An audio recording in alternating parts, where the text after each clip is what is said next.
Bom, hoje nós iremos ver confecções de blocos de proteção, tá? Dentro do serviço de radioterapia, né? Por mais que o advento da tecnologia tenha chegado aí com grande impacto, né? Com grande índice aí também, existem alguns serviços, né? E alguns aceleradores que ainda precisa do bloco de proteção.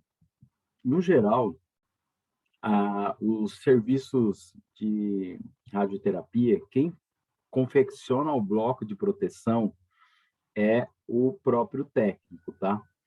Então, principalmente serviço pequeno, tá? Geralmente, quando é serviço grande, eles terceirizam esse procedimento, tá? Mas ainda tem muito serviço de radioterapia que quem fabrica, faz a proteção, né, os blocos de proteção, é o próprio técnico. Não é uma coisa muito difícil, tá? É mais trabalhoso, na verdade, mais braçal, tá? Do que trabalhoso, assim, sabe? Então, vocês vão ver aqui como que é feito esse procedimento, tá? Então, qual que é o objetivo da aula? Abordar a técnica de confecção do bloco, tá? Individual para cada paciente no tratamento da radioterapia. Uma coisa importante é que existem equipamentos, aceleradores lineares, aquilo que nós vimos ontem, tá? Principalmente para aceleradores lineares que têm elétrons de alta energia, tá? A gente precisa fazer os blocos de proteção, né, para elétrons de alta energia. Por quê? Porque o elétron de alta energia, ele veio para substituir aqueles equipamentos que nós vimos ontem, que são os equipamentos de ortovoltagem, tá? Então, a confecção do bloco, ele é um pouco diferente, tá, do que era usado antigamente com a plaquinha de chumbo, tá? Então, a gente vai ver como que funciona aqui, tá? Então, o técnico de radioterapia, ele deve ter o conhecimento, né, das técnicas de planejamento, né, e o domínio sobre os materiais e máquinas e equipamentos utilizados e nas oficinas de bloco, tá? Nas oficinas de confecção de blocos. Geralmente, na oficina de confecção de blocos, o técnico, ele, além do bloco, tá? Ele ajuda também na confecção de alguns acessórios que são usados na radioterapia. Então, isso também é importante para quem se dedica a ficar na oficina de confecção de bloco. Então, é desejável que os procedimentos de confecção de moldes sejam de conhecimento de todos, tá? E que estejam descritos de forma clara e detalhada e disponível para a consulta na oficina, tá? Então, a oficina, ela vai preparar, né, aqueles blocos de proteção da área que nós não queremos que chegue radiação, tá? Então, essa área que a gente chama isso de órgão de risco, tá? Por que órgão de risco? Porque é aquele órgão que a gente está em volta ali do tumor, né? Mas a gente não quer que chegue dose de radiação alguma, tá? Então, por isso que a gente chama isso aí de órgão de risco, e esse bloco de proteção, tá? Ele precisa proteger esse órgão que a gente não faz questão que chegue dose nele. É claro que todos os órgãos, tá? Ele tem uma limitação de dose que que ele pode receber, tá?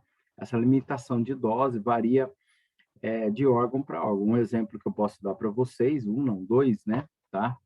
E a gente presta muita atenção, um tumor cerebral, um GBM, tá? Que geralmente o tumor é mais ou menos do tamanho de uma laranja que fica no cérebro, e em volta do cérebro ali nós temos, né, o tronco cerebral, temos o quiasma, né, temos o nervo óptico, o globo ocular, tá? Mas um dos órgãos bem sensível à radiação é o cristalino, tá? O cristalino, ele aguenta receber de dose até 10 grays, ou 1000 centigrays de dose.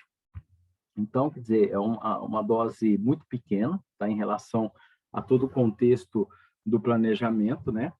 E, com isso, se o paciente receber uma dose acima de 1000 centigrays ali, que seria 10 grays, ele já começa a ter uma falha na sua visão, tá? A princípio, uma catarata, tá? E dependendo do caso, até a perda total da visão. E um outro que nós também temos aqui, principalmente para pacientes de cabeça e pescoço, é a proteção da medula óssea, tá? A medula óssea, ela pode receber no máximo de dose, né, até 4.500 centigrays ou 45 grays, tá? Então, a gente tem que sempre se limitar a esses padrões, tá, de quantidade de dose pelos órgãos de risco, tá? Então, o bloco de proteção é o que nos ajuda a segurar, né,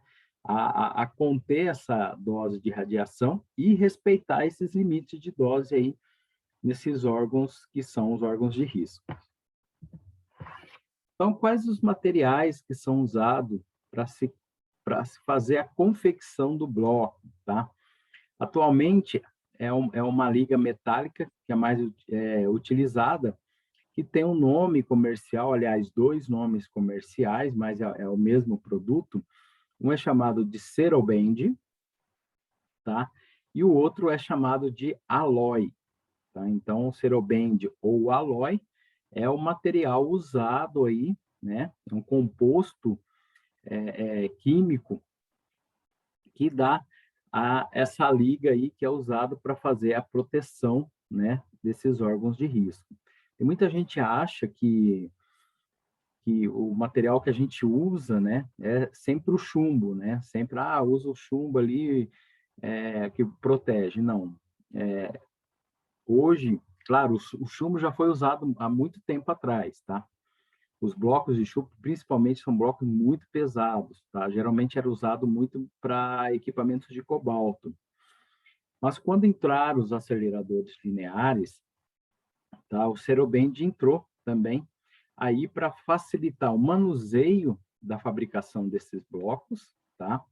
E esse composto, esse material, tá? Ele é um material fácil de manipular, né? Então, fácil também de fazer aí o bloco de proteção.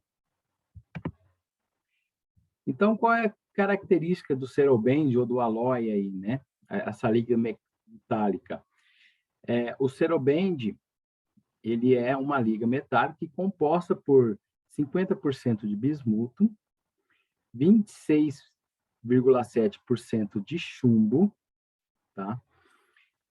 13,3% de estanho e 10% de cádmio, tá? Então, essa mistura desses 4 elementos aí é o que compõe a característica do Ceroband ou Alloy, tá? Para se fazer um bloco de proteção, né?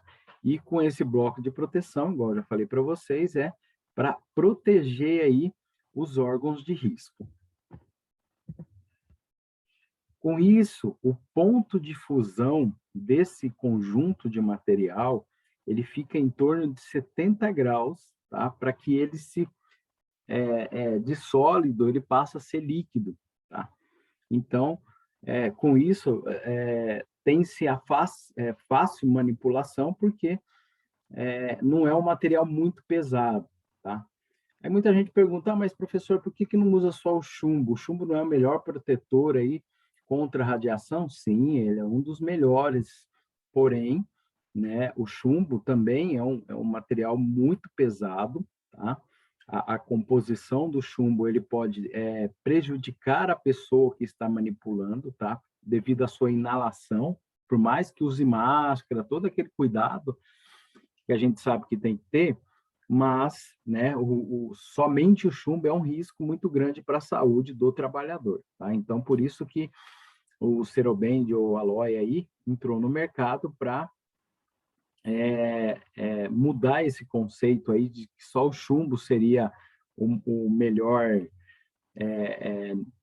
produto para proteção, né? Então, o Seroband ou Alloy veio aí para facilitar para quem trabalhasse ali dentro da oficina de blocos. Bom, então, utilizado na confecção de blocos de proteção, tá? E ele serve também como um atenuador de feixe de radiação. O que é uma atenuação do feixe de radiação? É quando a radiação se colide ali com o material e o feixe vai se atenuar, vai se espalhar para outra direção, tá? Então, a espessura do bloco está relacionado, gente, à energia do feixe em que ele irá se bloquear, tá? Então, um exemplo para vocês que eu posso dar para vocês, que a gente usava aqui, inclusive até um tempo atrás, era o equipamento 600C, tá? Que ele não tinha o micro multilife, aquele que eu mostrei ontem para vocês, tá? A gente usava bloco. Então, para a energia de 6, né, de 6 MeVs, ele tinha uma espessura própria, tá? Para que, quando essa radiação interagisse com o bloco, esse bloco barrasse essa quantidade X de radiação aí para não chegar nos órgãos de risco, tá? Então, um exemplo, ó, um bloco de Seroband fornece a proteção adequada a um feixe de 6 MeVs, que é o que nós tínhamos aqui, tá? E ele deve ter uma espessura de 7 centímetros. Essa espessura é uma espessura para essa quantidade de energia, tá? Se a energia fosse maior, é óbvio que 7 centímetros não daria aí a espessura suficiente para barrar essa energia. Um exemplo, se fosse com uma energia de 10 MeVs, tá? Se fosse uma energia de 10 MeVs, a espessura desse material deveria ser maior, tá? Então, mas para 6 MeVs, ele tem essa espessura aí de 7 centímetros. Então, o melhor material de moldagem de blocos, tá? Que a gente fala, seria o polipropileno expandido de alta densidade. O que é isso? Nada mais é do que um isopor, tá? E esse isopor, ele consegue receber esse Seroband de forma líquida e ele não se expande, tá? Então, a gente vai ver aqui como é que funciona, tá? Então, ele era conhecido como isopor azul. É um isopor de alta densidade, onde é feito o corte na máquina e preenchido aí com esse material, com esse Seroband aí, para que esse Seroband faça aí a proteção adequada ao paciente. Então, ele permite o corte e modelagem com precisão e praticidade inigualável, tá?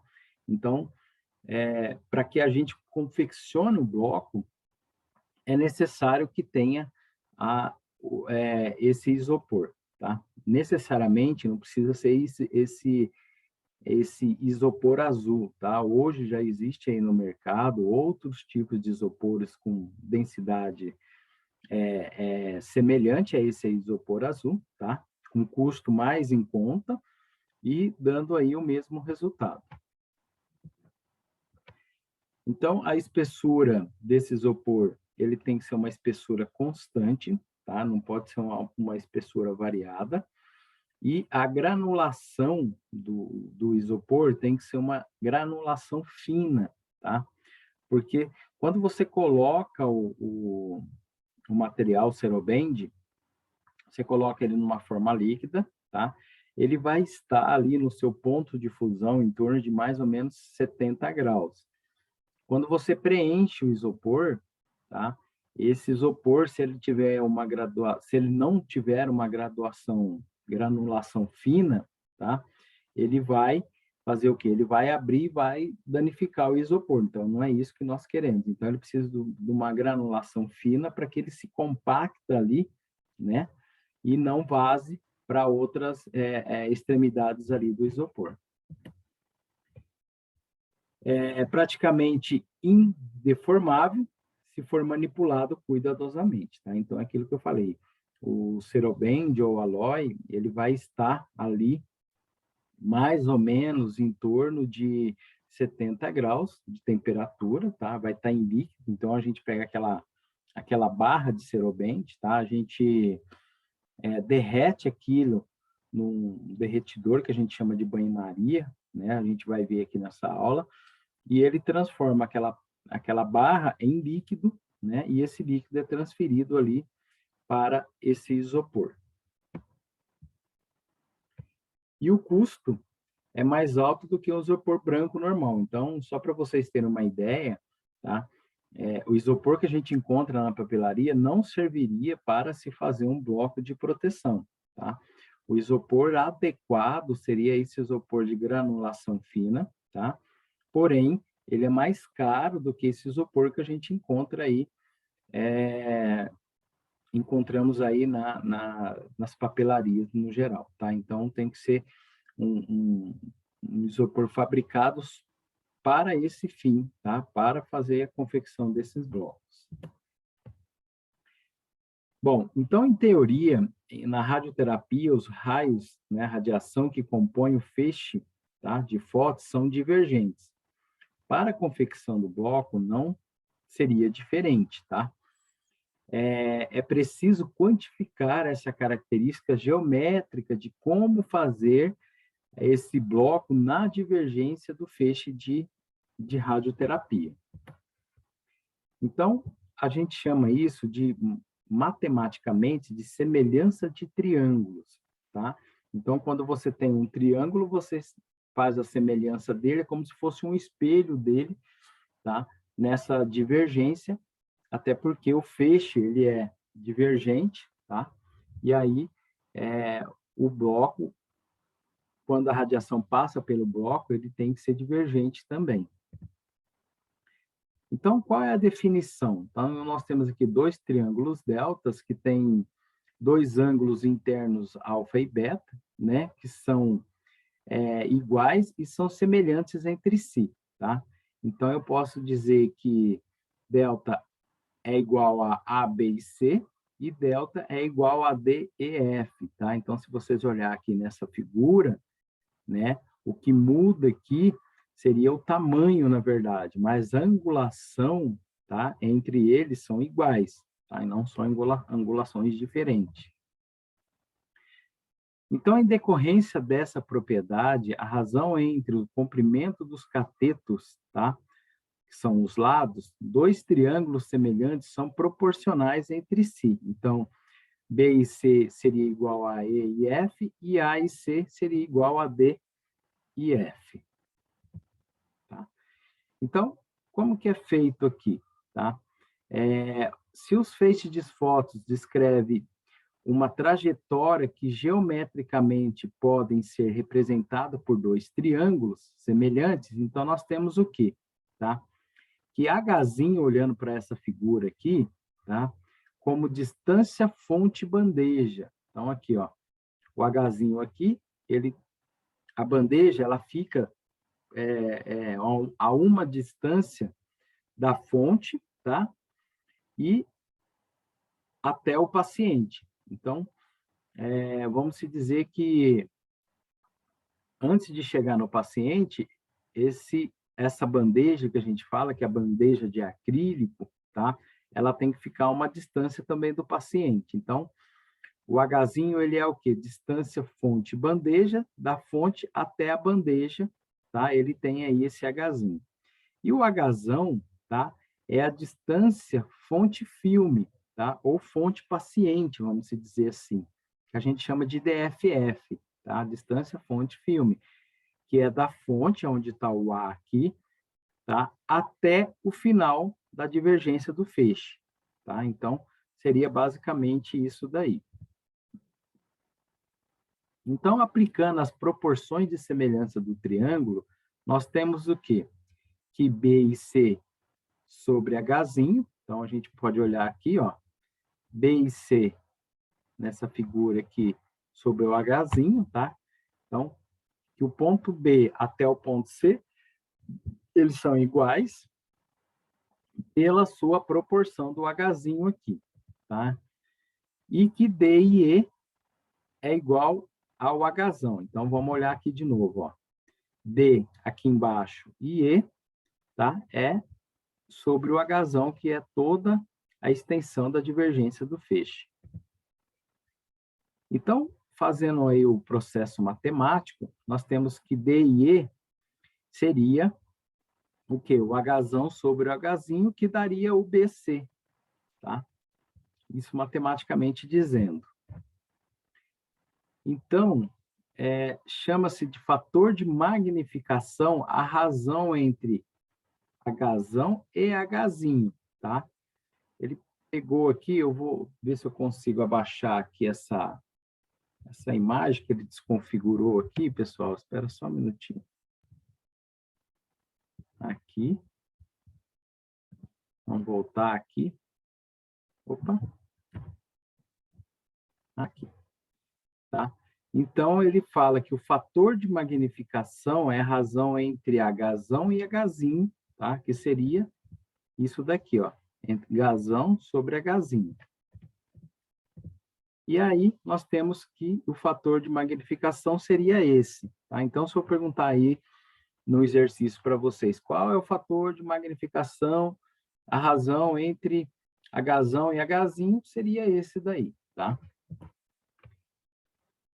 Então, a máquina que faz esse processo do bloco, tá?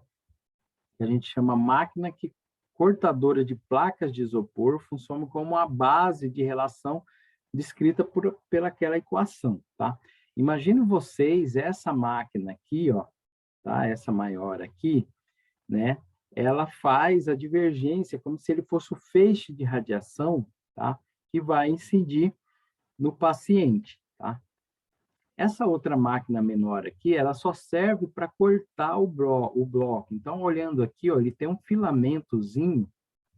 Quando você liga ele, esse filamento aqui, ele esquenta, tá? Como se a eletricidade passasse aqui, ele esquentasse esse filamento e você pega o bloco, né, de isopor e vai cortando conforme o desenho que o médico sugeriu, tá? Para fazer a confecção do bloco.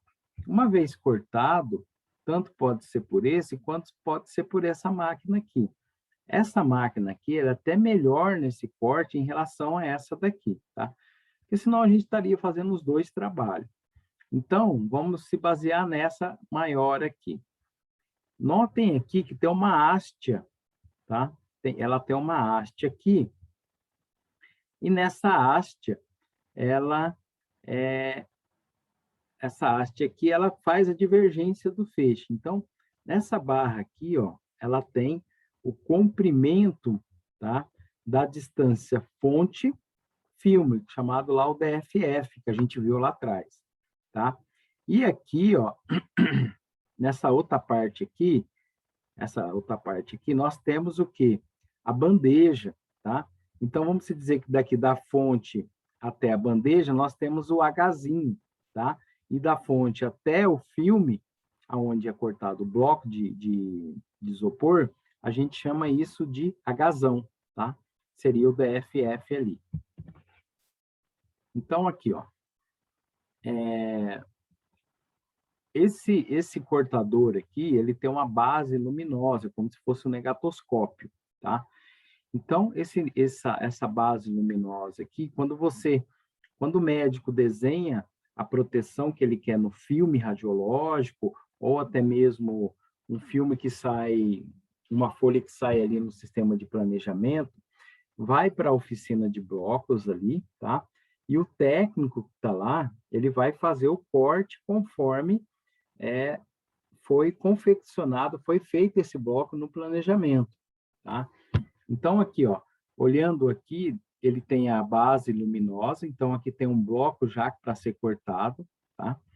Então, ele pega do centro, ele vem para a extremidade e vai começar a cortar a forma do bloco conforme está descrito aqui a proteção que o médico escolheu.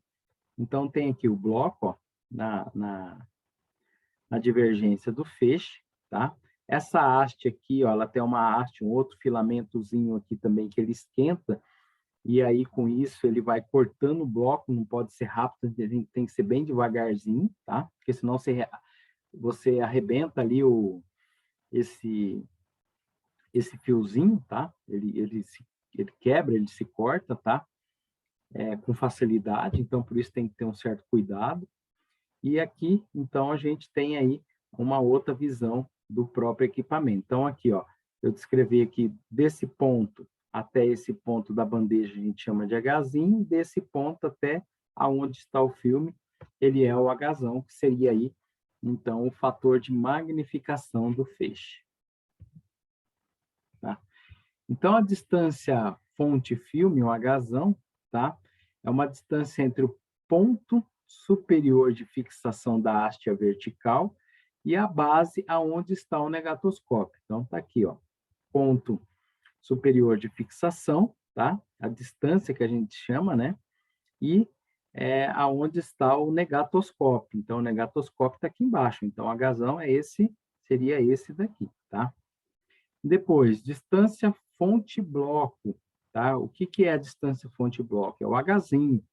Então, da fonte até a base onde corta o bloco, ou aonde coloca o isopor, a gente chama de Hzinho. Então, é a distância entre o ponto superior de fixação da haste vertical e o suporte horizontal paralelo ao negatoscópio, tá? Então, da fonte até o fator bandeja, aqui vamos dizer, ou fator isopor, tá? A gente chama aí de Hzinho. Então, aqui, ó, na haste metálica vertical estão presos um fio fino, tá? Também metálico, ligado a uma corrente elétrica, aquele fio que eu falei para vocês, a uma ponteira, tá? Então, esse fio, como ele esquenta, se você for pressionar muito o bloco ali de isopor, você pode arrebentar ele, tá? Se arrebentar ele, aí demora-se um tempo para você retrocar ele, tá? Colocar um novo e continuar fazendo ali esse mesmo trabalho. Quando a corrente elétrica passa pelo fio, ele aquece, tá? Então, ele fica bem quente ali, tem até que tomar um certo cuidado para não esbarrar a mão na hora de colocar o bloco ali de isopor, né? E nem tomar um choque também. No filme, aonde está o negatoscópio, vai se dirigindo a ponteira sobre o desenho do bloco desejado, tá? Então, embaixo lá onde fica o negatoscópio, é onde o médico escolheu o bloco que ele quer, tá? Que ele quer fazer a proteção. Então, o fio aquecido, ele vai cortando facilmente o isopor conforme a divergência do feixe, tá? Então, aquela haste, ela se movimenta, tá? De várias formas ali, para um lado, para o outro, tá? E isso a gente faz a divergência do feixe de radiação. E assim, está pronto o molde de isopor a ser preenchido com o ceroband, ou o alói, conforme a gente viu ali, tá? Então, as etapas de confecção do bloco de proteção, tá? Na rotina da oficina da radioterapia, a confecção de blocos segue as seguintes etapas, tá? Primeiro, o médico encaminha o filme, tá? Ou a planta impressa ali no sistema de planejamento para a oficina. Então, o técnico que está lá pode receber tanto um quanto o outro. As proteções desenhadas vai determinar ali a área que o médico não quer que chegue a dose de radiação. A informação do aparelho em que o paciente vai ser tratado, a gente chama de Hzinho, tá? Que é a distância fonte e bandeja. Tá? Essa bandeja é a bandeja de fixação desse bloco depois de pronto. A gente vai ver aqui nessa aula. E a distância fonte-filme, tá? Ela da fonte até a base do filme ali, que é o agazão. Então, tá aqui, ó. O técnico regula o cortador do isopor, tá? Né? Do isopor a uma distância, tá? A distância fonte, bandeja, que é o Hzinho do aparelho escolhido, tá? Então, aqui ele está fazendo uma regulagem aqui para saber o quanto de distância ele vai colocar.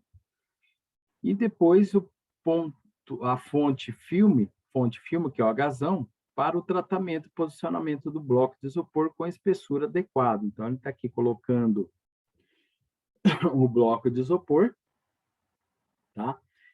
Notem aqui que esse bloco de isopor, ele é bem espesso, tá? Ele tem uma densidade muito dura. Se pegar esse bloco, ele não é pesado, porque é de isopor, tá?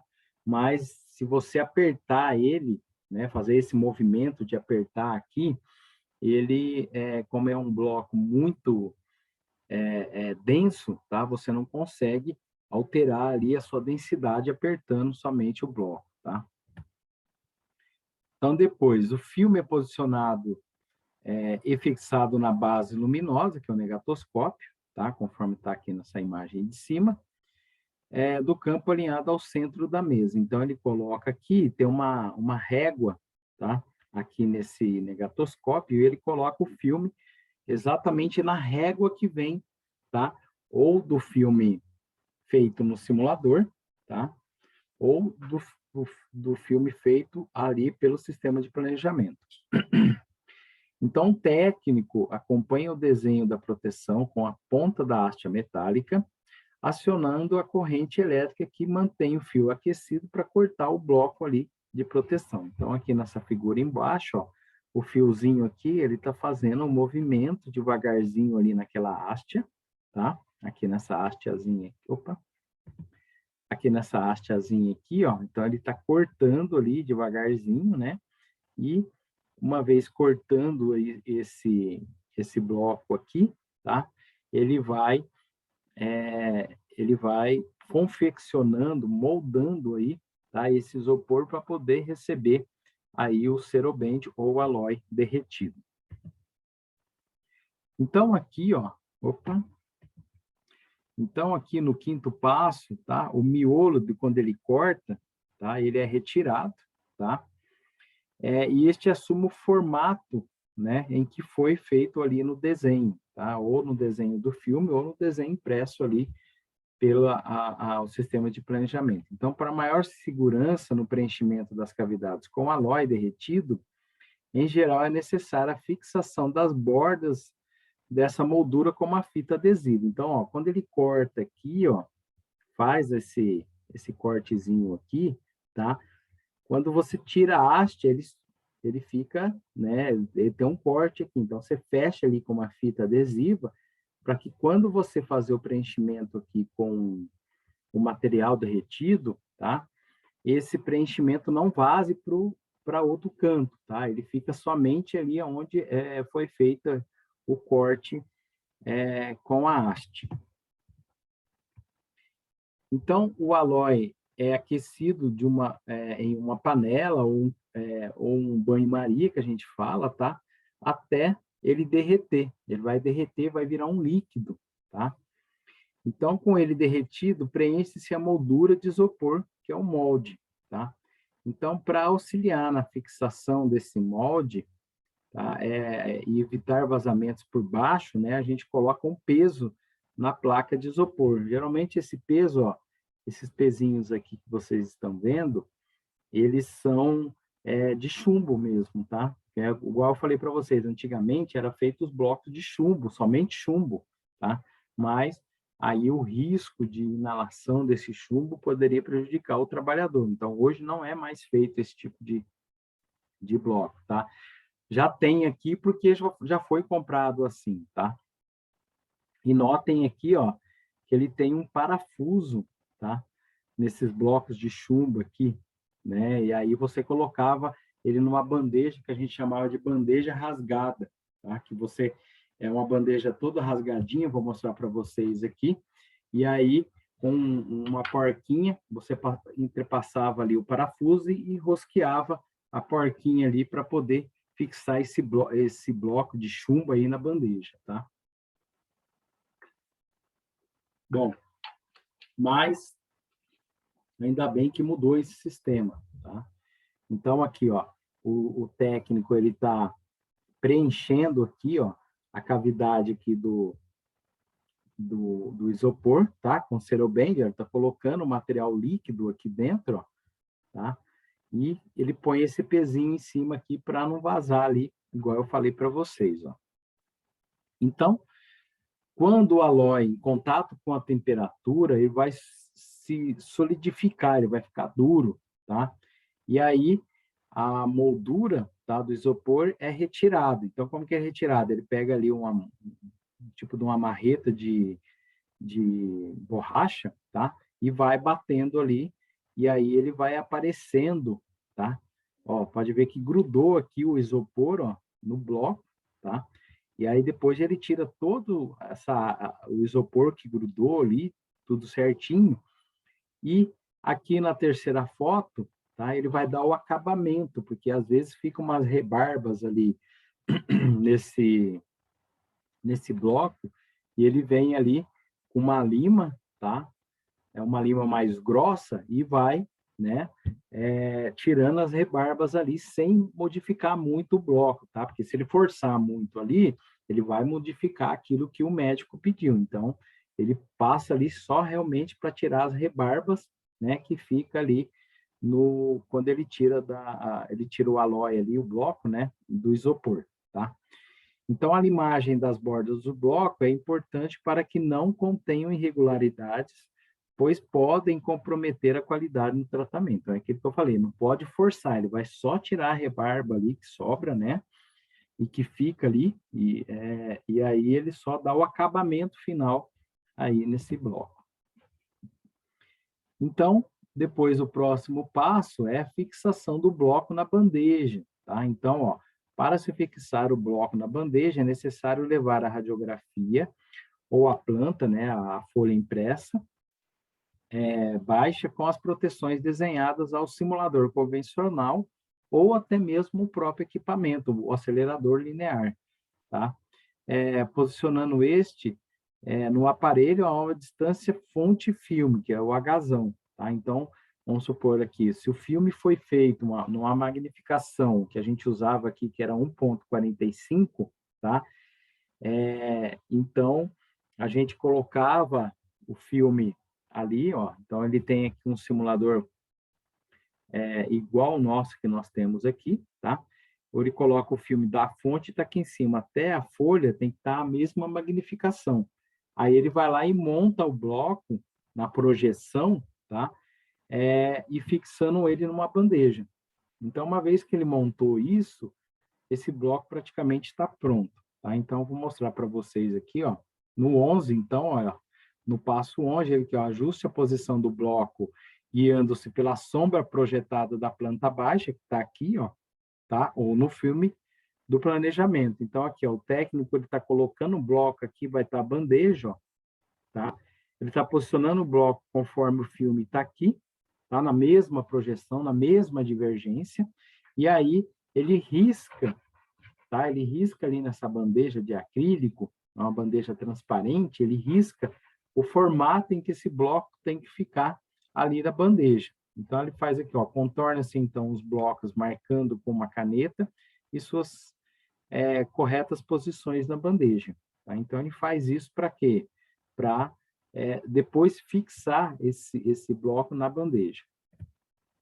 Então, está aqui no passo 12, ó, os blocos fixados através de uma fita dupla face, tá? De alto poder de adesão ou parafusos, tá? Então, aqui no regional, a gente usava parafuso ao invés de fita, tá?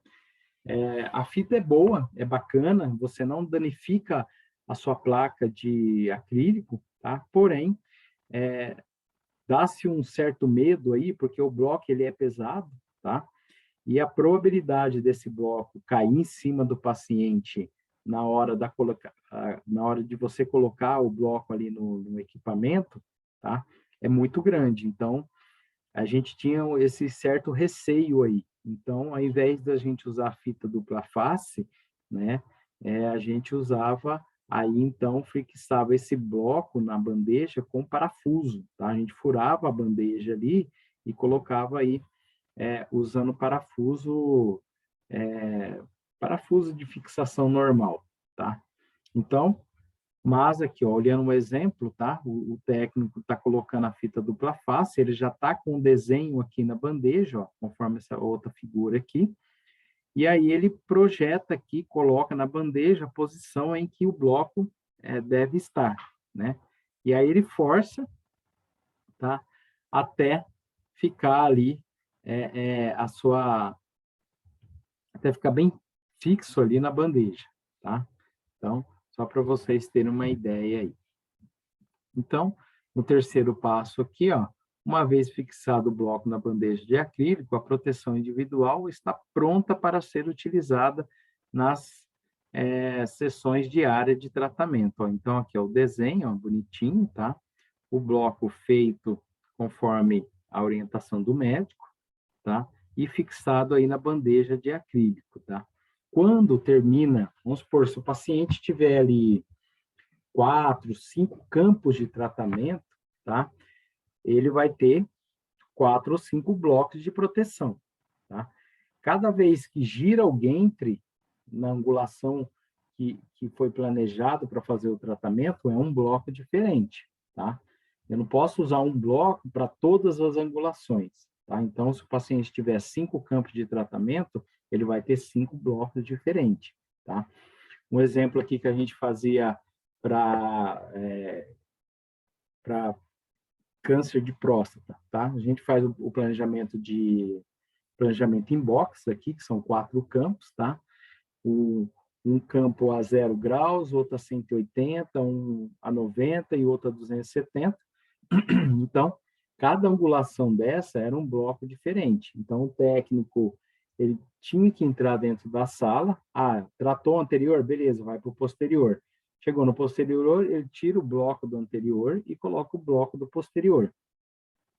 Girou para o lateral direito ou esquerdo, vai lá, tira o bloco que estava, né, e coloca o bloco na projeção ali, na orientação correta. Então, o técnico que está lá na oficina de blocos, o que ele vai fazer? Cada bloco que ele fizer, ele tem que colocar a angulação de qual é a angulação daquele bloco, tá? Porque senão vira bagunça. Aí você pode irradiar o paciente com um bloco errado, o aparelho ele vai aceitar isso, né, quando é bloco, e aí você vai estar dando uma dose errada no paciente, tá? Então, tem que sim, ficar muito esperto com isso, né?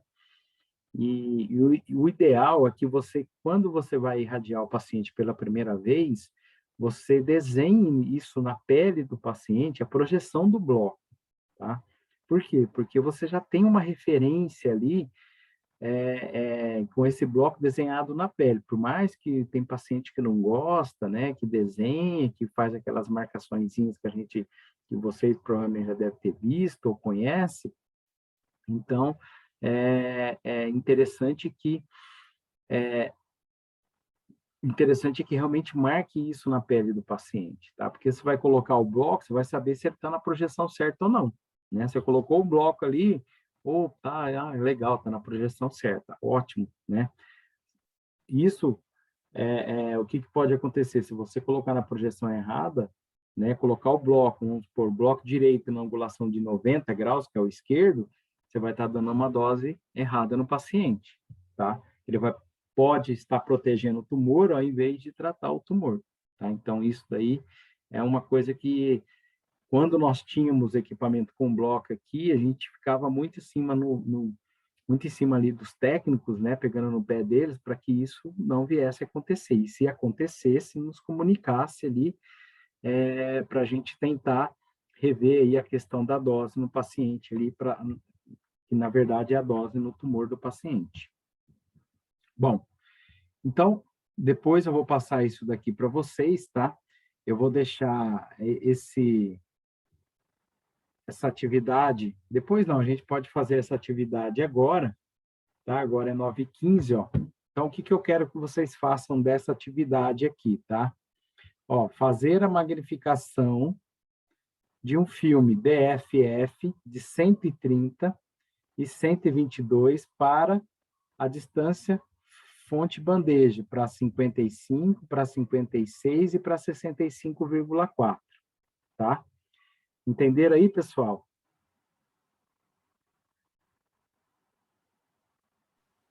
Mais ou menos.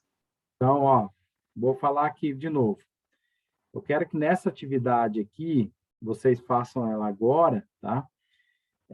A distância fonte-filme, tá? Nessa distância aqui. Então, vocês vão pegar aqui o primeiro valor de 130, né? De 130 centímetros e vai dividi-lo ele por 55, por 56 e por 65,4 e vai me dizer depois os resultados e vai depois pegar de novo a distância de 122 dividido por 55, por 56 e por 65,4. Então, seria o Hzão sobre o Hzinho. Quem é o Hzão? Distância fonte-filme, tá? Dividido pela distância fonte-bandeja, que é o Hzão sobre o Hzinho. Para 130, cada um desses aqui, e para 122, cada um desses aqui, tá?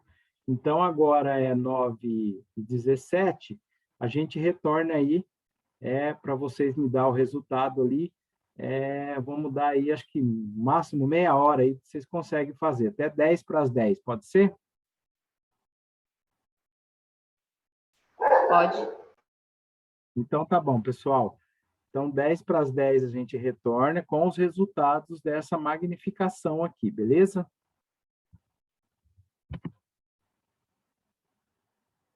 Então, beleza. Eu vou deixar aqui na tela para vocês, tá? Então, lembrando, a fórmula é o Hzão dividido pelo Hzinho. Quem é o Hzão? 130 e 122. Quem é o Hzinho? 55, 56 e 65,4, tá? Façam aí, e aí, 10 para as 10, a gente retorna e vê os resultados que vocês fizeram. Do contexto da radioterapia, tá?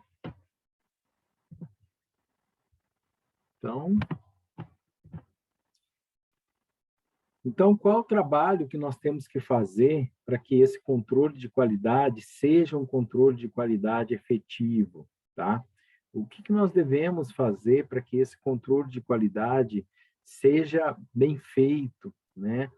Não só no controle de qualidade diário, nem no mensal e nem no anual, mas sim como um contexto geral aí do controle de qualidade. Isso depende de cada caso, tá? Mas se sempre nós mantemos o atualizado e cumprindo todas as regras, né, nós vamos conseguir ter aí um êxito no tratamento do paciente, né? O controle de qualidade também está inserido, né, que a gente já até viu aí para trás, o controle de qualidade está inserido na proteção radiológica, né? Porque se você não tiver um controle de qualidade no seu serviço, um controle de qualidade efetivo, tá? Aí isso decai por terra o controle, a proteção radiológica também, tá? Então, são duas coisas aí que andam juntos. Então, quais seriam as regras gerais para esse controle de qualidade, tá? Então, seria aí, vou dizer os 10 mandamentos aí do controle de qualidade dentro do serviço de radioterapia, tá? O primeiro, não serás um copiador, tá? Então, o que é feito aqui no nosso serviço não quer dizer que vai ser feito em outro serviço também, entendeu?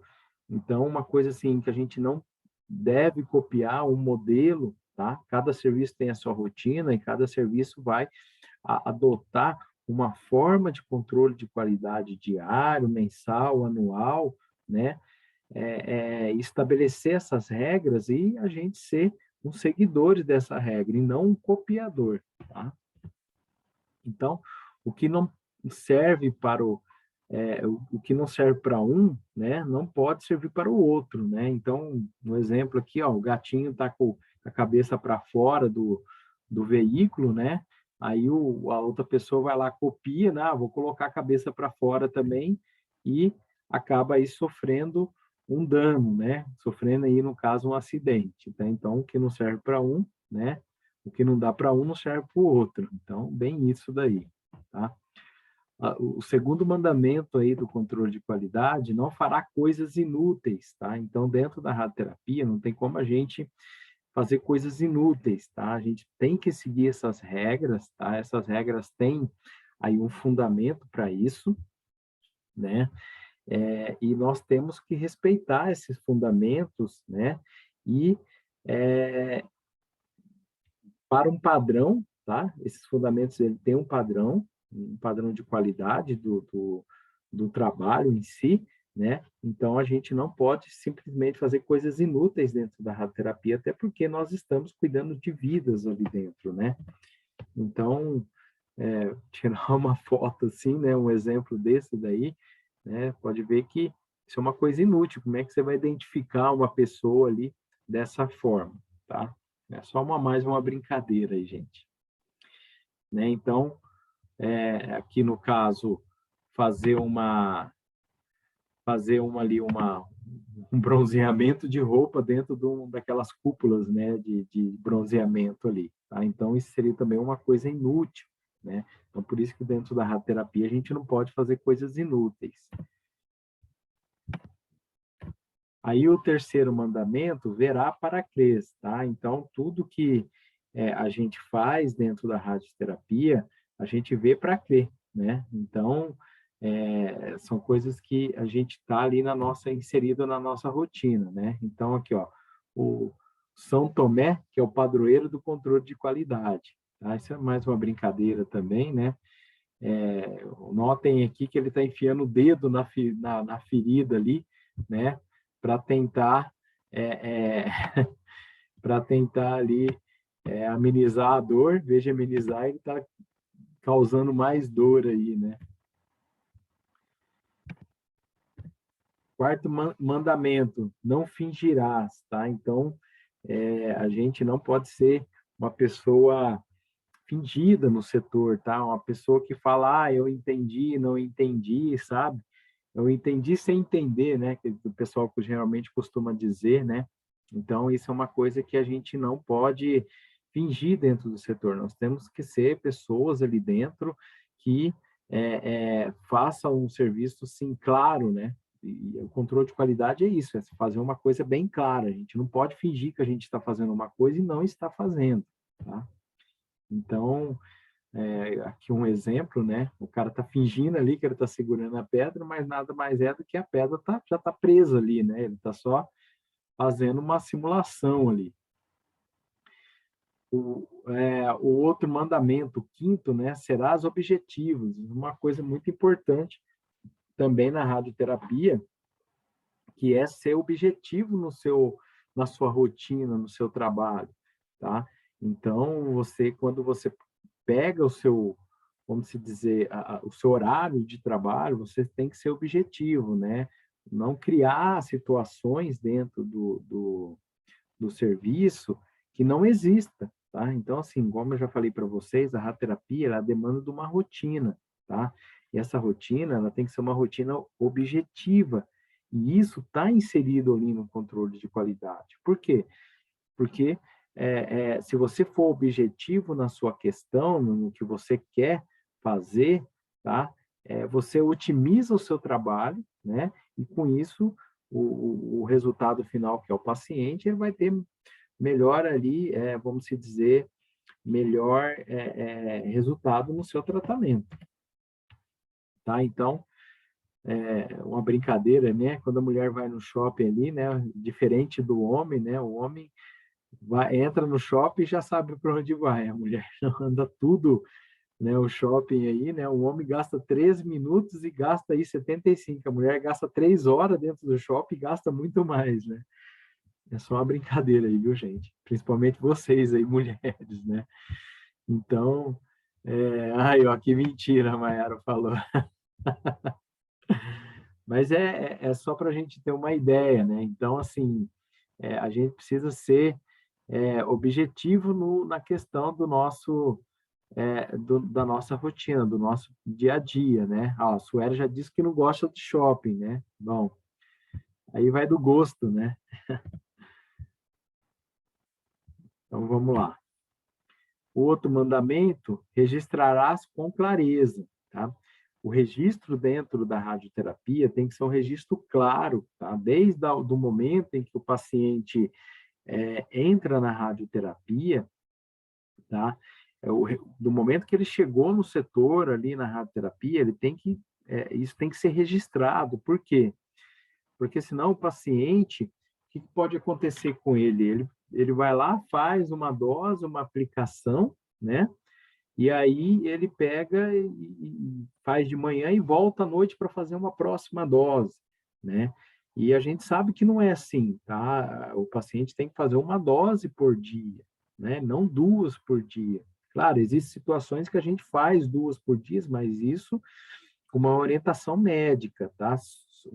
O querer do paciente não pode acontecer isso. Ele chegar lá fazer de manhã e chegar à noite querer fazer de novo a mesma aplicação. Então, não dá certo, tá? Então, o registro dentro da radioterapia tem que ser claro, né? Tem que dizer, ó, realmente o fulano de tal teve aqui, fez o tratamento e foi embora, né? Então, é uma coisa também que está embutida aí no controle de qualidade, tá? Se você não tiver um registro claro no seu serviço, é uma bagunça, né? Vira uma bagunça aí, porque senão qualquer um pode entrar a qualquer momento, em qualquer hora e fazer o tratamento. E a gente sabe que não é assim, tá? Então, aqui uma outra brincadeira, né? Não remova este aviso, né? Já está escrito aqui aviso, não remova este aviso. Este está aqui porque tem uma finalidade, né? De avisar, né? Então, é bem isso daí, tá? Então, as coisas têm que ser muito bem claras ali dentro da radioterapia. O sétimo mandamento, né? Serás abrangente. Então, tudo que você vai fazer, você tem que pensar em toda a sequência que é a radioterapia, tá? Em toda a rotina. Então, ser abrangente no sentido de abranger outras pessoas, outras partes da equipe, né? Naquilo que você vai efetuar ali no seu dia a dia, tá? Então, ó, normalmente pensamos que apenas o equipamento de tratamento nós devemos fazer o controle de qualidade. E não, tá? Nós temos que pensar também no quê? No equipamento da imagem. Um exemplo, você vai fazer uma radiografia ali no acelerador, que é uma rotina que a gente chama isso de check filme, tá? Você vai fazer uma rotina dessa daí, chega lá na hora de revelar, ou a sua reveladora, ou o seu CR, né? Hoje tudo é CR, a maioria dos casos, né? A sua imagem sai ruim, tá? Então, você não tem ali uma qualidade de imagem boa, né? Um outro fator que acontece também bastante aí durante a rotina é a movimentação do paciente. Às vezes você faz uma radiografia e na hora da radiografia o paciente se move, né? E aí vai dar um resultado errado, né? E você vai ver que o paciente se movimentou. Então, tem que ficar atento a isso, né? Uma outra coisa também que é o sistema de planejamento, né? Então, a gente tem que garantir que o sistema de planejamento em que a gente usa para se fazer o cálculo ali, ele esteja efetivo, esteja realmente fazendo os cálculos ali de entrega de dose para que o paciente receba a dose plena, tá? Então, é feito também um controle de qualidade no sistema de planejamento, não pense que é só no equipamento. Um outro fator também são os acessórios, tá? Os acessórios uma parte fundamental aí no tratamento do paciente, né? Então, sempre a equipe de técnicos, né? Geralmente, nós temos aqui 4 períodos de tratamento, né? A gente começa às 7 da manhã, aliás, às 6 da manhã, né? Então, a cada 4 horas e 45 minutos é o horário do técnico, troca-se a turma, né? Troca-se a equipe, né? E a equipe, quando ela entra para assumir o seu posto, né?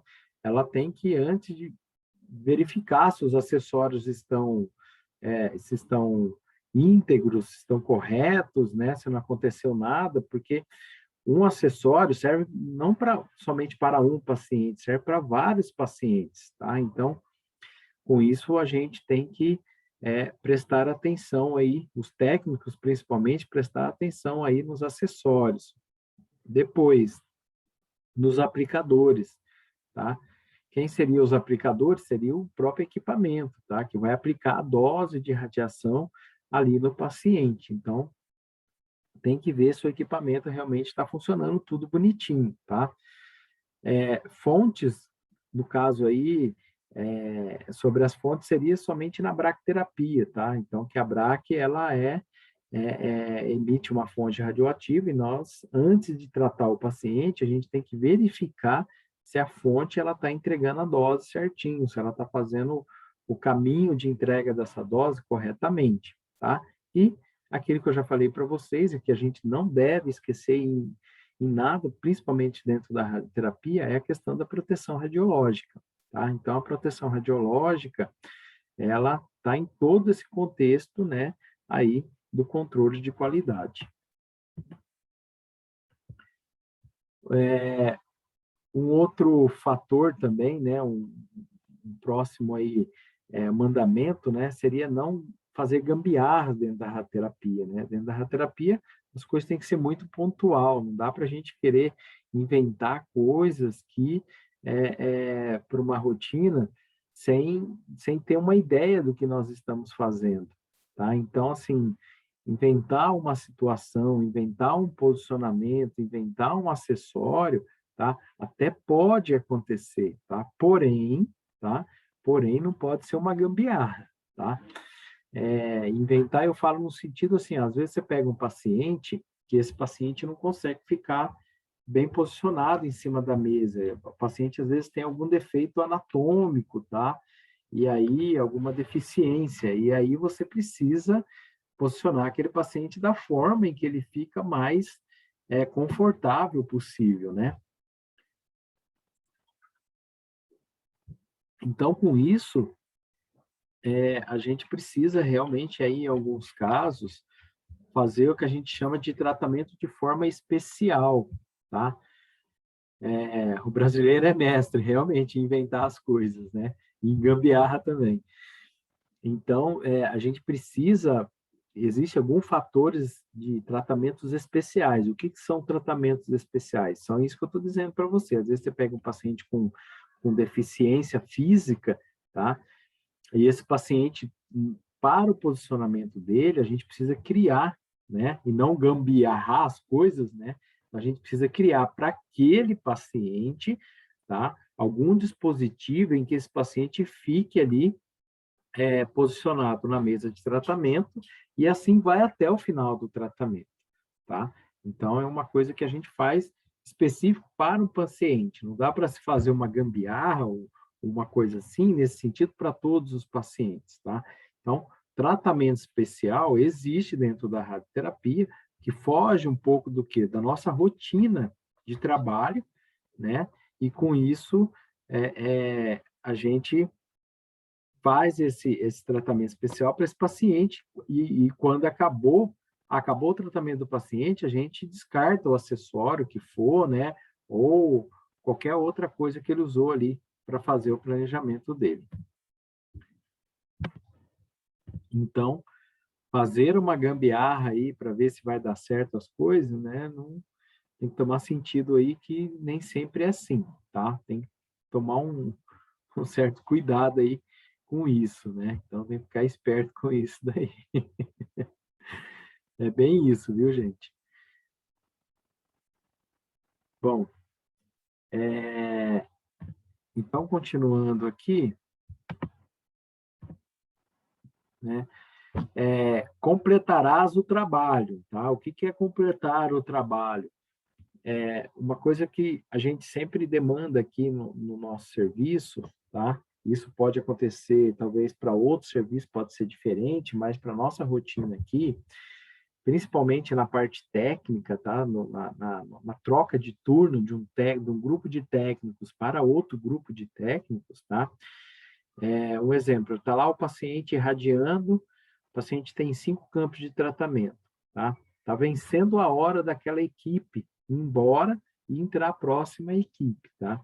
Então, o que é recomendável fazer dentro do programa de garantia de qualidade da radioterapia é a equipe que já posicionou o paciente, que já conhece o paciente, que já sabe o que está fazendo, terminar o trabalho para depois passar ali, né, o bastão para a próxima equipe, tá? Então, antes, não deixe o seu serviço pela metade e vá embora, né, achando que a próxima equipe vai terminar o seu serviço de forma correta. O que pode acontecer nisso, tá? Isso pode acontecer um acidente e, às vezes, na troca de turno aí, se você não termina seu trabalho e passa para a próxima equipe, né, para o grupo de técnicos, a pessoa pode irradiar de novo o paciente achando que não foi feito nada, tá? Então, isso daí é uma coisa que tem que tomar muito cuidado, né?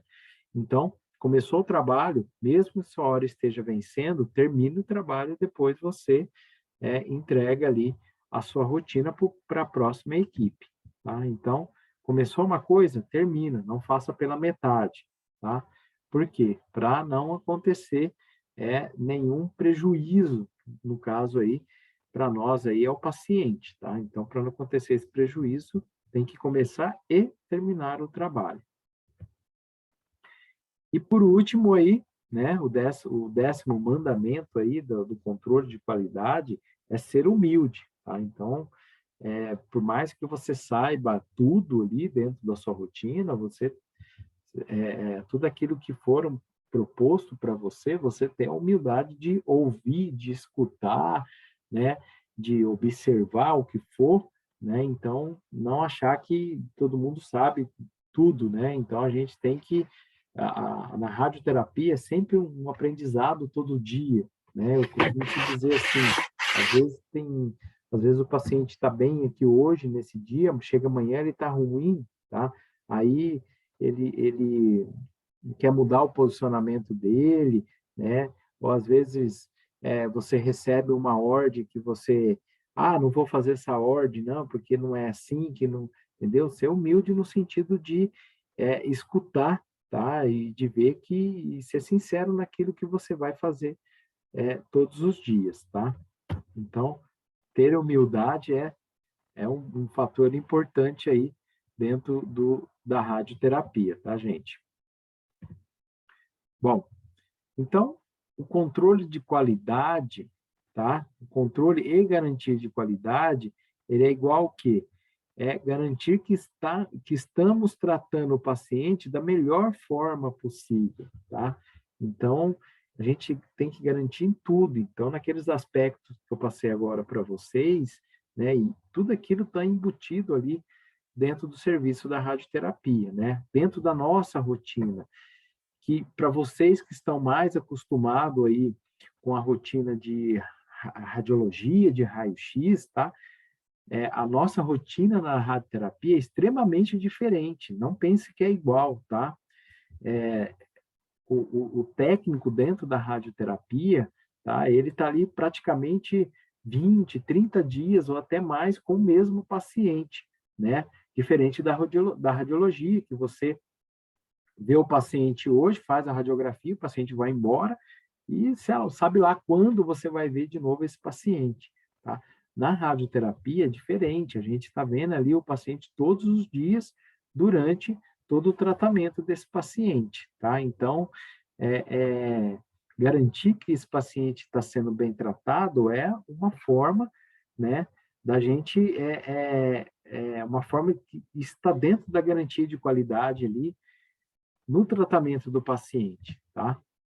Então, existe um protocolo, até posso passar depois para vocês, eu só preciso de achar ele aqui, um protocolo chamado de TecDoc 1151, tá? Que ele é um rearranjo aí da agência internacional, que foi feito isso em 2000, né?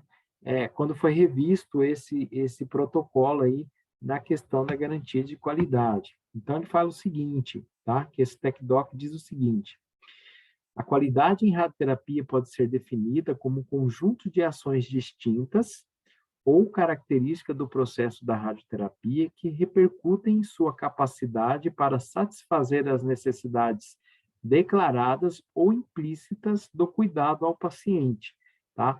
Então, hoje, né, o controle de qualidade fala muito-se na segurança do paciente, o cuidado com o paciente na hora de fazer ali o tratamento, tá? Então, o controle de qualidade, ele está inserido na segurança do paciente, tá? Na capacidade de entregar a dose correta para esse paciente ter êxito ali no seu tratamento.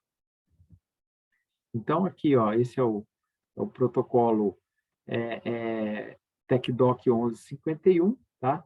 Que ele foi adaptado para nós aqui no Brasil, tá? Esse protocolo é um protocolo internacional, né? Então, ele foi adaptado aí para a nossa realidade aqui no Brasil. Então, os técnicos de radioterapia, ele tem uma função muito importante, que é o quê? Realizar os testes diários no equipamento, tá? E o controle de qualidade no equipamento, tá? Que geralmente são solicitados para ajudar os físicos, principalmente nos testes mensais e anuais. Eu sempre aqui no serviço, como a gente faz aí o controle de qualidade mensal, tá? Sempre a gente pede para que os técnicos venham acompanhar, né, e ajudar a fazer esse controle de qualidade. Mas como geralmente a gente não faz durante a rotina, tá? Porque é um pouquinho demorado, o que que a gente vem fazendo? As manutenções preventivas do equipamento, né? Assim que o engenheiro termina de fazer a manutenção preventiva, a gente entra, né, com o controle de qualidade, a dosimetria, propriamente dito, e coloque os técnicos para ajudar, para saber como que é feito, tá? Além disso, existe também o teste diário. Então, assim, ó, um exemplo para vocês, né? Quando o técnico chega no trabalho, chega no serviço, tá? O equipamento ele está em stand-by, tá? Ele está ligado, mas ele não está em operação, tá? Esse controle diário, tá? Ele vai ligar o equipamento, né? Vai deixar ele pronto ali para o tratamento. Então, antes dele colocar o primeiro paciente, ele vai usar um dispositivo que a gente chama de Matrix, que é um dispositivo para controle diário dos testes mecânicos e do feixe de radiação, tá? Eu vou mostrar aí o equipamento para vocês depois. E esse equipamento dá lá o resultado para dizer, olha, o equipamento está legal, pode tratar o paciente sem problema. Tá? Claro que não vai dizer isso, mas a gente vai ver ali, o técnico vai observar ali na tela, tá? Quando ele faz esse teste, e vai dizer, não, realmente o equipamento está pronto para o tratamento do paciente. Quando acontece de que o equipamento esteja com alguma eventualidade, com algum defeito, ele vai apresentar na tela ali, tá, para o técnico, uma mensagem que a gente chama de interlock, tá? Essa mensagem vai aparecer para o técnico, vai falar assim, ó, tal dispositivo não está bem, tal dispositivo, tá, vai travar e não vai deixar você tratar o paciente. Então, aí é a hora do técnico, no caso, se for um hospital grande, tem que chamar ali a equipe de manutenção, a engenharia clínica, né, para ver o que é com esse equipamento. Se dependendo do que aconteceu com o equipamento, às vezes a gente tem que entrar em contato com o fabricante do equipamento, no caso o acelerador, tá? E comunicar ele do eventual defeito que esse equipamento vem apresentando, tá? Então, nessa parte de controle de qualidade, nós daremos ênfase aos testes diários, mensais e anuais praticados no acelerador, tá? Aqui do nosso acelerador no serviço aqui de Chapecó. Tá? Então, existe um documento também né? Então, a gente também usa outros protocolos de controle de qualidade, um deles é esse daqui, tá? É o protocolo internacional, chamado de número 40, né? E ele tem um volume ali que dá uns parâmetros técnicos, né? Para a gente fazer um teste ali no equipamento, tá? Também usa-se também em comparação aí um outro TecDoc, que é um TecDoc espanhol, tá? Que também é a mesma coisa que o TecDoc que nós temos aqui, o documento para a gente acompanhar aí o controle de qualidade, tá?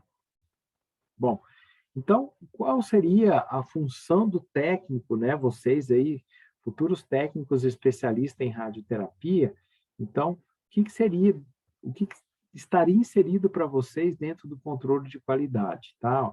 Então, na execução do tratamento, administrar o tratamento ao paciente de acordo com a prescrição clínica e o planejamento do tratamento, manter a programação do paciente nos aspectos relativos ao seu tratamento, observar a evolução clínica do paciente, detectar sinais iniciais de complicações, aliás, e decidir quando um tratamento deve ser suspenso até a consulta com o radioterapeuta. Então, o que isso vem a dizer?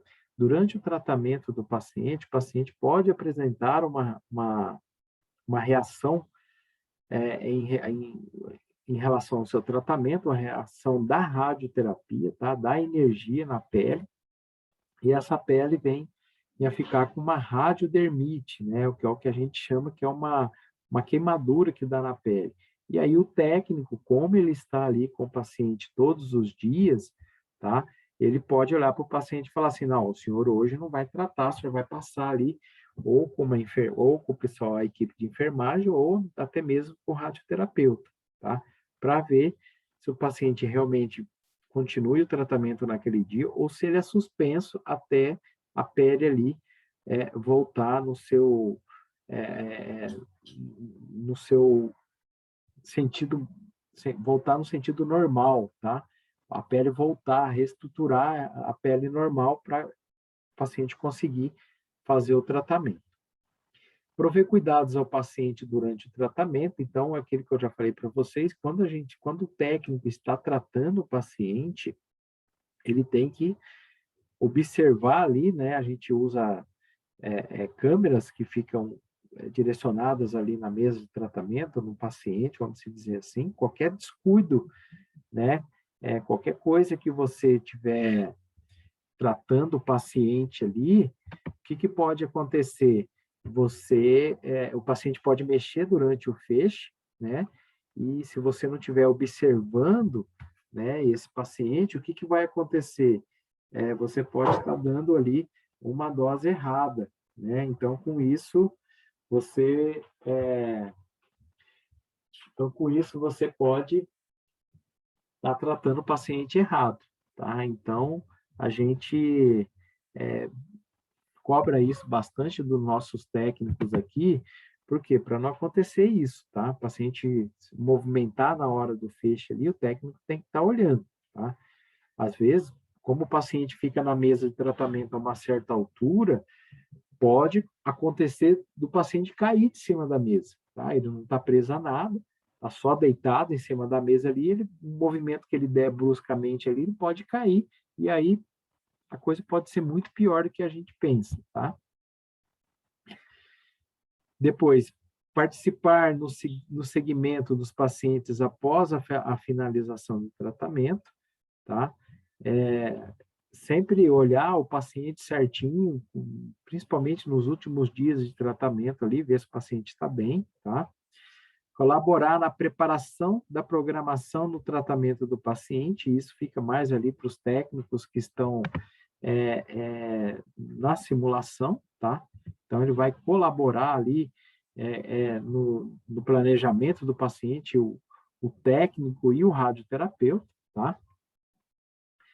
Então, nas unidades de tratamento, conhecer o funcionamento e uso dos equipamentos, dos acessórios, assim como seus limites de segurança. Então, ontem a gente viu um pouco ali sobre os equipamentos, né, os aceleradores lineares, tá? Detectar problemas de funcionamento dos equipamentos ao reportar ao supervisor ou à equipe da física médica, tá? Então, qualquer problema que o equipamento vier apresentar, né, isso tem que ser reportado para nós ali na física médica, para a gente saber o que está acontecendo ali com o equipamento, tá? Conhecer e aplicar os regulamentos vigentes de proteção radiológica, tá? Então, por isso que eu falei para vocês, ó, a proteção radiológica, ela está inserida em todos os aspectos da radioterapia, tá? Então, detectar os riscos de radiação desnecessária e contribuir para a radioproteção do público e do paciente. E nós também, né? Nós trabalhadores, né? E auxiliar nos procedimentos de garantia de qualidade, né? Que é aquilo que eu já disse aí para vocês. Então, aqui, esse documento, que é o report 142, tá? Ele também é um documento internacional que nós também baseamos em alguns sentidos aí para o controle de qualidade dos equipamentos. Bom, então existe alguns testes diários que os técnicos que vão começar o serviço, igual aquele que eu já falei para vocês, depois que vocês ligam o equipamento, né? Alguns testes mecânicos, testes visuais precisam ser feitos antes de você colocar o primeiro paciente do dia, tá? Isso é feito para o técnico que chega primeiro no serviço. Depois, tá? Esses testes não é feito. Por quê? Isso no dia, tá? É só feito quando liga o equipamento, na primeira hora, vamos dizer assim. Por que não é feito depois? Porque depois começa a rotina normal, se o equipamento estiver funcionando normalmente, toca o barco, né, que nem diz o outro, né? Toca a rotina. Mas pode acontecer num outro turno, fora o turno da manhã, tá? Algum interlock, apresentar algum problema no equipamento. Então, por isso que eu falei para vocês ali, qualquer eventualidade que acontece com o equipamento tem que ser reportado ali à física médica e, em algumas situações, a engenharia clínica no hospital, tá? Então, o hospital, hospital de grande porte aí, geralmente eles têm uma engenharia clínica, tá? Então, quais são esses testes, tá, que é feito ali pelos técnicos, principalmente os técnicos que iniciam a parte da manhã, tá? Então, os testes de segurança, luz da porta. Então, em cima da porta ali de tratamento, tem uma luz vermelha e uma luz verde, tá? Então, você dá um feixe de radiação, a luz vermelha entra, tá? Como está sendo emitido o feixe. Quando termina o feixe, a luz verde acende, então você pode entrar dentro da sala. Depois, sistema de visualização. Então, aquilo que eu disse para vocês. Dentro da sala de tratamento, existem câmeras, né, de monitoração voltada ali na mesa de tratamento, voltada ali para monitorar o paciente. Então, essas câmeras não podem ter falha, ela tem que estar funcional, tá? Depois, sistema de comunicação. Tem um sistema de comunicação que você consegue falar com o paciente para o lado de fora ali no comando do técnico, tá? E você consegue também ouvir o paciente caso ele venha falar com você, tá? Então, dentro da sala, dentro do ambiente da sala de tratamento, tem um dispositivo que o técnico escuta o que o paciente vai falar ali durante a aplicação, tá? Bom, depois tem ali um outro sistema que é o sistema de parada de emergência, tá? O que são esses sistemas de parada de emergência? Por eventualidade, durante o feixe de radiação, durante o tratamento do paciente, o paciente pode convulsionar, pode cair da mesa, pode se mexer, principalmente pacientes com tumores do sistema nervoso central, tá?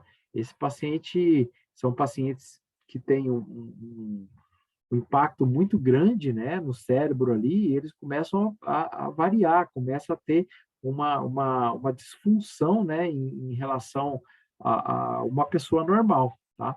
Então, com isso, o técnico tem que saber os procedimentos de parada de emergência caso né, ou aconteça algum problema ali com o paciente durante o fecho. Então, um deles é abrir a porta. Se você abre a porta, tem um dispositivo em cima da porta ali, que a gente chama de Swift, tá? Quando você abre a porta, mesmo que está irradiando o paciente, automaticamente o fecho é interrompido, tá? Abriu a porta, o fecho tem que ser interrompido. Mas ali no console de tratamento, tá? Você também tem ali um botão de emergência, tá? Então, se o paciente movimentar ou acontecer alguma coisa com ele, você aperta ali no console, ali, no botão de emergência, e esse botão de emergência tem que interromper o feixe, tá? Depois, um outro dispositivo, uma outra verificação, tá? Que a gente chama de interrupção por MU. O que que é isso? Então, vamos supor, um exemplo, se você coloca lá 100 unidades monitoras, que é o tempo em que o paciente vai ficar exposto à radiação, tá? Se você coloca 100, quando chegar em 100, ele tem que parar de dar o feixe, ele não pode continuar, tá? Para 110, 120, 130, sei lá quanto que for, tá? Chegou em 100, encerra o feixe, tá? E depois, verificação das câmeras monitoras. Lembra ontem, quando eu mostrei na aula de máquinas para vocês ali, o equipamento, tá? Ele tem 2 câmeras monitoras, e quando o feixe de radiação passa, essas câmeras fazem uma leitura da quantidade de radiação que está passando ali, tá? Se uma ficar muito diferente da outra, o que que acontece? Ele vai apresentar um problema ali no feixe de radiação. Então, isso não pode acontecer, tá? Então, se uma está lendo 10, a outra também tem que estar no máximo lendo 11 ou 10 mesmo, tá? Então, não pode ser uma está lendo 10, a outra está lendo 30. Então, está tendo uma divergência aí em relação à entrega do feixe para o paciente. Então, saindo aí do sistema de parada de emergência, nós temos aí o controle mecânico, tá? Então, o primeiro deles aí é a movimentação do gantry, tá? Então, você tem que girar o gantry para um lado ou para o outro para ver se ele está realmente efetivo. Então, você gira lá, se o gantry está 0, você vai girar para 90 ou para 270, ele tem que estar realmente atingindo aí essa angulação. Depois disso, tem a angulação da movimentação do colimador, tá? Então, você programa lá. Geralmente, eles ficam em 0. Quando você gira, vou girar para 90 para ver se está dando 90 graus realmente. Então, esse é um outro teste feito. Depois, outro teste feito é o teste de movimentação da mesa. A mesa, quando ela está parada no 0, né, você vai girando a mesa de um lado para o outro para ver se se ele chega na angulação desejada.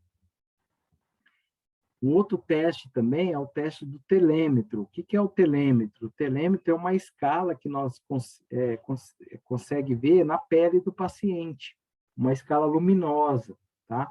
Que é uma régua, tá? Nada mais é do que uma régua luminosa que a gente consegue ver ali a distância fonte-superfície, tá? Que quando a gente está fazendo o tratamento do paciente, a gente chama isso de SSD, tá? Da fonte até a pele do paciente, o quanto que está descrito ali no telêmetro. Então, a gente tem que ver se o telêmetro também está funcionando e está sendo usual. Depois, o laser na sala, tá? Então, a gente tem laser dentro da sala, que ajuda no posicionamento do paciente, tá? E tem que ver se esses lasers se eles estão ligando, tá? Se eles estão realmente aparecendo ali na sala. Se por um acaso você ligar o laser, ele ligar um lado e não ligar o outro, isso tem que ser comunicado para a física ou para a engenharia clínica ali, tá? Para tentar arrumar. Fazer uma radiografia do tamanho de campo 1010. Então, você põe ali calibra ali seu equipamento, né? Põe um tamanho de campo ali no colimador 10 em X e 10 em Y, se faz uma radiografia e vai medir ali para ver se realmente o tamanho de campo luminoso, né, vai ser o tamanho de campo que está chegando para o paciente, que é o tamanho de campo incidente lá no filme, tá? Então, isso também é realizado ali para garantia de qualidade do equipamento. Depois, nós temos o centro do retículo. O que é o centro do retículo? É o centro do campo, né, que nós vamos tratar o paciente que está inserido ali na cabeça do Gentry, tá? Então, esse retículo ele tem que estar aparecendo ali na mesa, que a gente garante que o paciente, na hora que a gente vai posicionar, ele está posicionado ali no centro do retículo.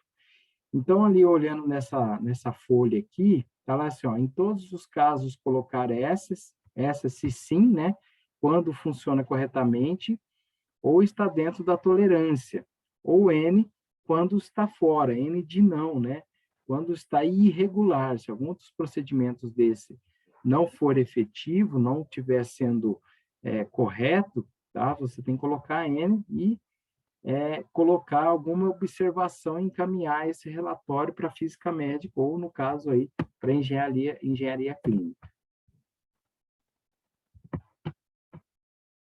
Esse aqui é um outro teste que nós fazemos aí, é o teste mecânico, tá?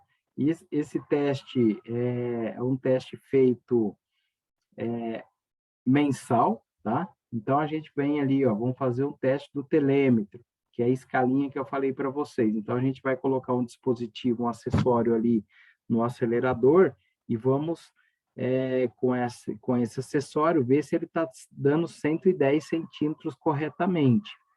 Depois, a gente faz isso para 110, faz isso para 100 centímetros e para 90 centímetros. Feito isso, a gente vai fazer os tamanhos de campo. Então, a gente vai colocar lá no equipamento o tamanho de campo 5 por 5 e vamos medir se está dando 5 por 5 mesmo. Então, 5 por 5, 10 por 10, 20 por 20 e 30 por 30, tá? Então, são 4 aí testes que são feitos. Depois, no Gentry, tá? Na questão da angulação, a gente vai ver se o Gentry 0 está realmente 0, a gente coloca ali esse teste, a gente coloca ali um nível de bolha, gruda ali no Gentry ali, e vamos angular o Gentry, tá? Para 0, para 90, 270, 180, tá? E a gente vai ver se ele realmente está parando nessa angulação aqui, ou se está passando aí desse limite. Então, qual é a tolerância para esse tipo de teste? É 1 grau só, tá? Então, no máximo, o 0 tem que dar 0, o 90 tem que dar 90, tá? Se der 90,1 está dentro do permitido, se der 90,2 já está um pouco fora, tá? Então, isso é feito para o indicador mecânico e para os indicadores digital e monitor, tá? Então, a gente olha 3 telas lá para a gente ver se esse padrão está sendo feito nesse teste, tá? Depois nós temos aqui o colimador, tá? O colimador também é feito 3 testes, um para 0, 90 e 270, e a tolerância, tá? É de 1 grau só em relação aos testes digital, mecânico e o teste do monitor, tá? Então, a gente vai girar esse colimador e vamos ver se ele realmente vai parar em 90 graus, vai parar em 270, tá? Só lembrando aí que a tolerância é 1 grau para esses itens. E depois aqui, ó, a verificação do laser, tá? Dentro da sala, a gente vai pegar um equipamento que nós temos lá, que ele é um Isoline, que a gente chama, né? A gente vai colocar ele lá em cima da mesa e vai ver se o laser ele realmente está passando no ponto correto, tá? Tanto no eixo horizontal quanto no eixo vertical. A tolerância máxima permitida é até 2 milímetros de erro nesse laser aí, tá? Então, quem faz o teste é colocado aqui, feito por tal, né, por um físico mais um técnico, e assim sucessivamente. E observação, caso haja necessidade de anotar alguma observação ali nesse teste mecânico que está sendo feito no equipamento. Então, ó, o fator, esse daqui é a nossa planilha de teste dosimétrico, tá? Essa planilha é uma planilha que a gente usa na dosimetria do feixe, tá? Isso é feito uma vez por mês, ali no nosso setor, né? Feito pelo um físico médico, tá? E, eventualmente, aquilo que eu falei para vocês, a gente pode chamar um técnico ali para acompanhar essa rotina, tá? Então, a gente faz um teste, faz 5 leituras com uma câmara de ionização na profundidade de 10 centímetros, mais 5 medidas na profundidade de 20 centímetros, tá? Mais 5 leituras, a gente faz uma média dessas leituras, tá? E o desvio padrão dessa leitura, tá? E aí, a gente tem aqui uma referência da qualidade do feixe medido a 10 e a 20, que a gente chama de TPR 2010, tá? E o nosso TPR medido aqui, ele tem que dar mais ou menos igual ao de referência. Aí a gente vai fazer a dosimetria, tá? Com a câmera na profundidade de 10 centímetros, né? Na distância fonte-superfície na água a 100 centímetros, tá? Com o campo 10 por 10, que é o campo usual para se fazer dosimetria. Aí a gente faz uma leitura, tá? 5 leituras ali, com o eletrômetro na voltagem menos 300, depois menos 150 e depois mais 300. Então, a gente faz 15 medidas aqui. Cada medida dessas vai dar uma média, um desvio aqui para nós, tá? E também um fator importante aí dentro da dosimetria é o controle que a gente chama de KTP, que é o controle da pressão atmosférica do dia mais a temperatura da água durante ali a dosimetria, tá? Então, fazendo todo esse parâmetro aqui, a gente tem que ter o resultado aqui, tá? Resultado da condição do feixe. Então, a gente vai medir aqui, ó, a gente tem uma referência que é 1, tá? E na medida deu 1,004. Então, ele está numa condição ok, uma condição que o feixe está pronto para o tratamento. Então, pode-se fazer aí o tratamento do paciente sem nenhum problema. Esse daqui é um teste anual, tá? Que também tem que ser feito pelo físico, tá? Esse teste anual aqui é um teste mais demorado, você tem que fazer um teste de rotação do colimador, do Gentry e da mesa, teste de coincidência de colimador, Gentry e mesa, tá? Teste de coincidência de isocentro mecânico e isocentro de radiação, teste de dependência da dose com a taxa da dose, tá? Teste de campo, né? Porcentagem de dose profunda e dose relação tecido-meio, né? E transmissão de filtros ali quando quando a gente faz ali, a gente coloca um filtro na frente do feixe, tá? Teste de segurança, tolerância de funcionamento, tá? E comprovação das travas usando as especificações do fabricante, né? Então, todos esses testes aí têm que ser feitos uma vez por ano. Esse equipamento aqui é o teste que o técnico faz, que é o teste diário, tá? Quando ele liga o equipamento, que está ali em stand-by, ele coloca esse equipamento aqui, que a gente chama de Quick Check, tá? Ou um outro que nós estamos usando aqui, que é um pouquinho diferente desse aqui, que a gente chama de Matrix, tá? O técnico posiciona esse equipamento no laser, tá?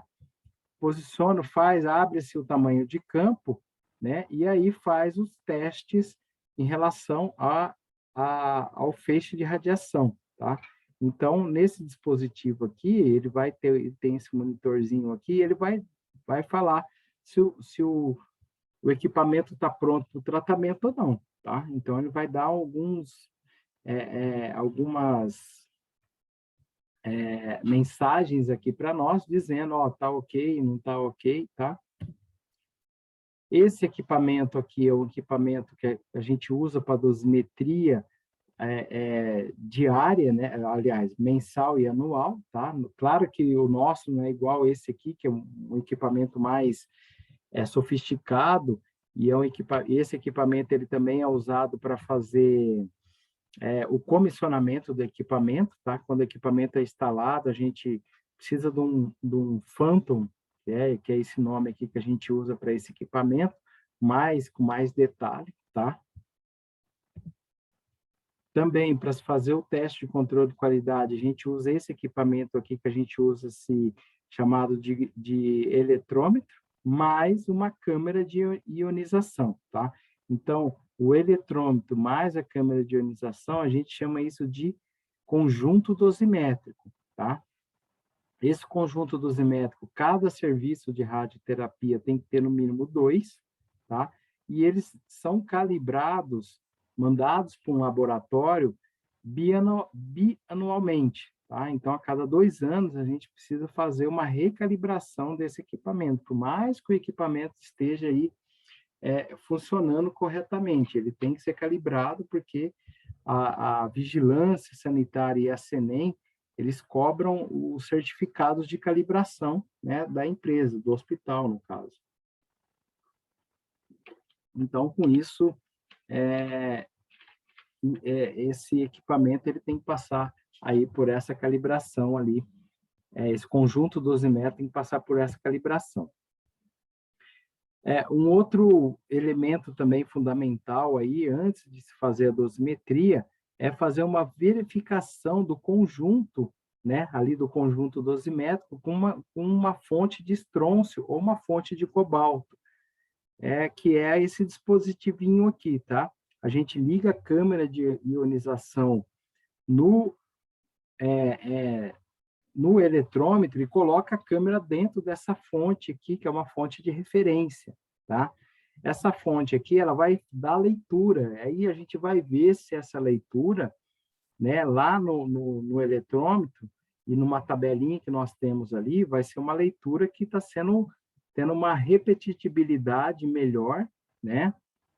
E se está sendo efetivo ou não, tá? Se o equipamento estiver dando uma leitura fora daquilo que nós temos como referência, tá?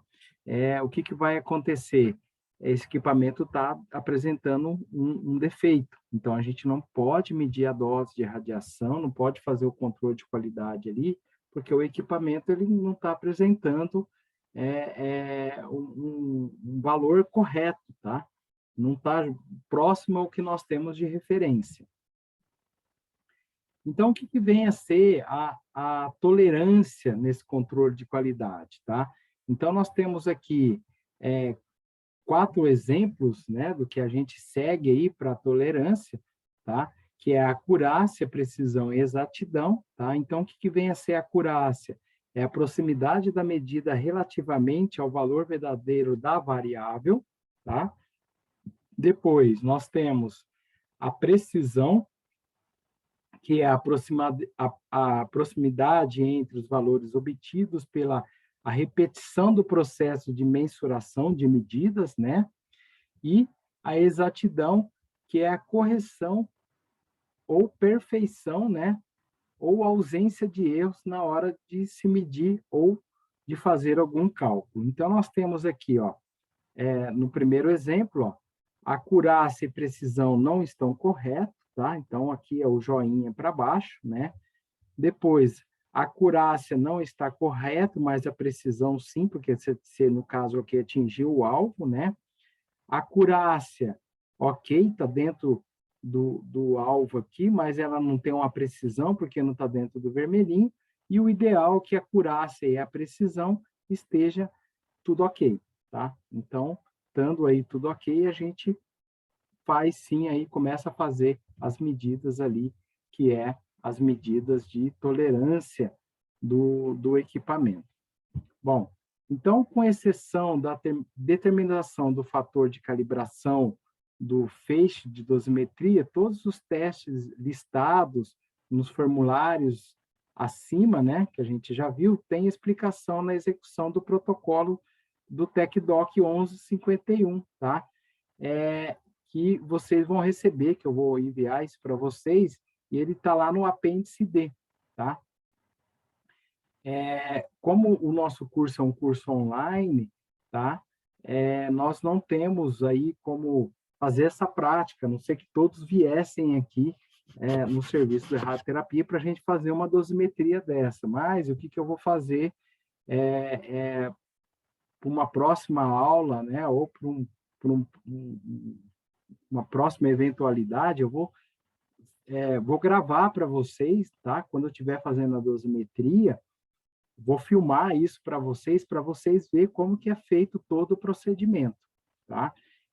E aí vocês vão ter mais ou menos aí ciência de como que é feito aí essa dosimetria, né? O ideal seria se todos pudessem vir aqui no setor de radioterapia, a gente fazer essa medida junto, tá? Mas eu sei aí da particularidade de todos vocês, né?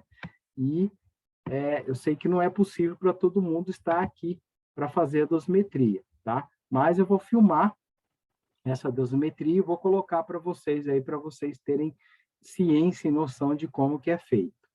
Pessoal, vocês têm dúvida aí em relação a isso que foi passado?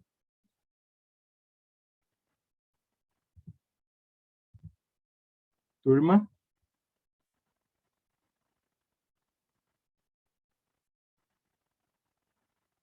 Nayara, Leonilde, Maiara, Suelen. De momento, não. Dúvida só na prova, né? Isso. Então, beleza. Viu, pessoal? Sempre então, na prova. Sempre na prova, né? Então, eu vou fazer o seguinte, eu vou transformar essa aula depois, tá? Para vocês aqui pelo YouTube e vou passar para vocês alguns exercícios referentes a essa aula e a aula passada, tá? Então, por hoje seria isso daí. E quando eu fazer lá, quando eu for fazer a dosimetria, eu vou gravar essa dosimetria para vocês, tá? E aí eu vou passar para vocês depois aí como que é feito esse teste. Beleza, turma? Beleza. Então, beleza. Então, ó. Então, bom domingo aí para vocês, tá? Um bom descanso aí. E até o próximo mês, se eu não me engano, acho que dia 18 e 19, não é? Acredito que sim, mas aí Acho que sim.